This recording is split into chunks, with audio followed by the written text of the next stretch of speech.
Manta is the signature roller coaster at SeaWorld Abu Dhabi. This is a multi-launch roller coaster from Intamin that feels like a baby Velocicoaster.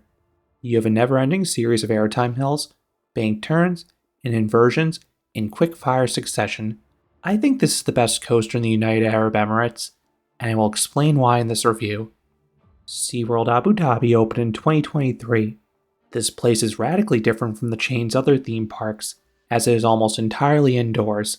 The only exception is the park's headlining roller coaster in Manta. This ride runs alongside the length of the building, and this is a large building, so this is a very long ride, hence why it covers 3,937 feet, or 1,200 meters of track. While this ride probably is not more than 6 stories tall, the ride is impossible to miss upon your arrival at the park, and I love how the lower elements are plussed by some thematic structures like rockwork and waves. SeaWorld had previously used the name Manta twice before. Originally, they used it in Orlando on a B&M flying coaster. They later reused it on a mock multi-launch coaster at the San Diego park. Abu Dhabi's Manta more closely resembles the San Diego ride, but the intensity is cranked up a considerable amount here. If you've ridden the Manta coasters at the US parks, the color scheme will look familiar. You have dark blue track and light blue supports. However, the sun has not been kind in this ride. While the ride is just 2.5 years old, the colors have already started to fade. The trains still pop though. They are a vibrant blue with these wave patterns on the sides. They look very similar to the rolling stock in San Diego's Manta. While it is easy to spot this coaster from outside the park, it can be tricky to find the entrance if you don't know where to look. The entrance is inside. It is hidden in the lower level of the tropical ocean area. There is a portal to this land from the main hub. Then head towards the back left of this area to find Manta. The entrance is fittingly alongside a tank of rays. Then the queue is very atmospheric with the blue lighting. You also have some Manta figures in the ceiling, some coral planters, and television screens. Then the station continues this aesthetic, while also adding a giant shipwreck alongside it. Now I had been warned in advance of my visit that this coaster had a dismal throughput, so I intentionally arrived at opening and hightailed it right on back to Manta. This worked flawlessly. I was quite literally the only guest in this ride for the first half hour of the day. Dispatches were lightning quick during this time. I probably got 6 rides in the first 30 minutes. The only delay was having to walk all the way around the queue. As more guests trickled back there, dispatches would slow down. The crew would often wait for new guests who had just entered the queue to make their way to the station. By the early afternoon, the ride built up a consistent 10 to 15 minute wait, so dispatches became steady once again. So overall, I thought the throughput was fine for the crowds. One thing that would help on busier days is if they assigned rows before the prior train returned to the station. Usually, they waited until after guests exited the prior train. Fortunately, this was quick and only a minor inconvenience with the light crowds. I also experienced one-train operations, which seems to be common at most of the Dubai and Abu Dhabi theme parks. I know they have multiple trains, I'm just not sure how often they run both. For the day I visited, one train was sufficient though. I have not heard about this park getting overly slammed most days, but if you do encounter crowds, this coaster is included in the paid quick queue skip the line pass. This routes you directly to the station, so you should board the next train in most cases. Once in the station, the crew admits enough people to fill the next train. If the row you want is already taken, they are happy to let you wait an extra cycle off to the side. I tried a variety of rows, but I had a slight preference for the front. This is where the ride's single wildest moment occurs, and you also have the added sense of speed there. Each train seats a max of 20 riders, as they are comprised of 5 cars with 2 rows of 2. These trains are similar to many of Intamin's newer thrill coasters, and that's a good thing. It is worth noting these are the lower trains like the ones on Pantheon or Conda, versus the ones with raised seats like on Terran or Velocicoaster. Then the lone restraint is an overhead lap bar. This is super comfortable and affords plenty of freedom. I also like how it can flex upwards ever so slightly even when locked, which helps you feel the airtime. Before you sit down, make sure to empty everything from your pockets. There are free storage bins on the platform. This park, like so many in the UAE, take loose articles very seriously. There are no metal detectors, but they will send you over there if they spot anything in your pockets. I believe you can wear glasses as long as you have a strap on them. Once dispatched, you have a brief dark ride section. You pass a coral reef on the left. On the right, you have the same ray tank you saw in the ride's entry plaza. At the same time, you have some whimsical music playing. Eventually, you move on to the launch track, which is enclosed by what looks like a giant wraparound screen. It is comprised of static rays against a blue background, but there is a moving shadow effect that gives it a degree of motion. I do prefer the screen in San Diego's Manta though, where there's an actual video playing, and that train shifts back and forth repeatedly to simulate the tides, which is really cool. On Abu Dhabi's Manta, you merely pause while the door to the outside world opens.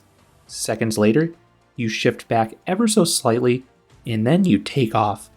This LSM launch has decent punch to it, but this element is more notable for how it messes with your senses. The indoor building is climate controlled, so it feels like you're being shot out into an oven. Most days, the outdoor temperature will be 40 to 50 degrees Fahrenheit warmer than the building. That is an insane differential. Then the sun's bright light is a major contrast from Manta's dark hue station, so you'll be temporarily blinded. After the launch, you curve upwards, getting a great view of the impending layout. You get weak laterals on the ascent in the front, and are also forced forwards at the apex. Then, there's a steep straight drop on the other side that offers solid ejector in the rear rows. This is the first of many airtime moments. This is followed by two banked bunny hills. The first offers a nice ejector pop in the front and decent flagector in the back. The second is much wilder though. It offers a very strong burst of ejector no matter where you sit, and a downright terrifying head chopper as you pass through some rockwork. Next is an S-bend. Only a light lateral shimmy here, but the sense of speed is excellent because the rocks surround you. This is a recurring theme with the low points in this ride. They also hide what comes next, a barrel roll. This is the first of 4 inversions. This is floaty, yet the rotation is quick and offers good laterals. And you also get an awesome head chopper as you invert over some more rocks. It is a rare treat whenever an inversion can offer a reverse near miss like this. Next are some more S-bends. These offer no notable forces, but they flow so nicely because you shoot past some more rocks and charge through a wooden ship. This leads to an S-hill. This offers floater for all, but is noticeably stronger in the back. This hill also dips into a rocky tunnel containing the ride's second and third launches. Launch 2 does not have much oomph to it. The acceleration only feels like a minor boost, but the speed is nice because of how tight the clearances are. It is worth noting there's a screen above you with mantas, but it was very difficult to notice due to the bright lighting. When you emerge, you fly over a camelback. This offers great ejector airtime, particularly in the back row because it's sustained a bit longer in the descent. Next is a quick S-hill. This offers solid floater in the front and nice ejector in the back. You are now at the far end of the layout, and you switch directions via a cutback. When you flatten at the apex, you get a noticeable lateral jolt in the front row. In back, you travel through it more slowly so you get some hang time. Cutbacks are usually forgettable, but this one had some genuine character to it. Immediately afterwards is yet another inversion, another barrel roll. This one offers even better laterals than the first. Then if you're in the rear rows, you'll also get some inverted airtime as you spiral on through it. You then have a trick track bunny hill. This element felt a bit too large for its own good though. It offered no airtime on my morning rides, but by the afternoon, it was offering weak floater in the ends of the train at least. You then have a quick dip into a tunnel for Launch 3. Aesthetically, it is similar to Launch 2, but in terms of power, this one was superior. It offers a respectable kick this time around. I believe this is where you hit the ride's max speed. You then have my favorite element on the ride, a banked camelback. This is out of control in the front rows. This offers an intense ejector pop paired with some very nice laterals. It is much tamer in the back though, merely offering moderate floater. This is the moment that made me prefer row 1. The pullout offers another excellent near miss as you shoot on through a wooden archway. Then you careen through a stall. This feels identical to the one in Velocicoaster. It is quick, so the snap into it offers solid laterals. And while you're fully inverted, you get some additional lateral shimmies. I haven't experienced this in stalls from other manufacturers, but I like it. It gives the element a bit more character. Then you of course get a second or two of inverted airtime. The pullout offers another great head chopper through a stone archway. Then you have a sharply banked S-hill. You get weak bursts of airtime in the ends of the train here, and the pullout has another nice near miss as you zip on through a wooden archway. Next is a double up over some rocks. Both offer ejector moments. The first is decent, and the second is good power to it. The pullout curves right underneath this wave structure, which is really cool. Then you have back-to-back S-humps. Both pop you out of your seat once again, weakly in the front, and more notably in the back. The first one also throws in some laterals, and the second banks alongside another wave structure. You then twist upwards into the brakes, getting a tiny bit of airtime in the front, and weak laterals and all. You then decelerate and roll back indoors, immediately feeling that lovely air conditioning. You then park, ending the nearly 2.5 minute long experience. This is a very long ride. You have that dark ride sequence at the start, and over 70 seconds of prime ride time, and there is no dead space here. The launches keep your momentum start to finish, and you are hurtled through nearly 24 elements in rapid fire succession. I absolutely love the pacing on this ride. It feels way faster than its posted 49 mph or 78 km/h top speed. This is because the elements are appropriately scaled, and there are so many near misses along the way.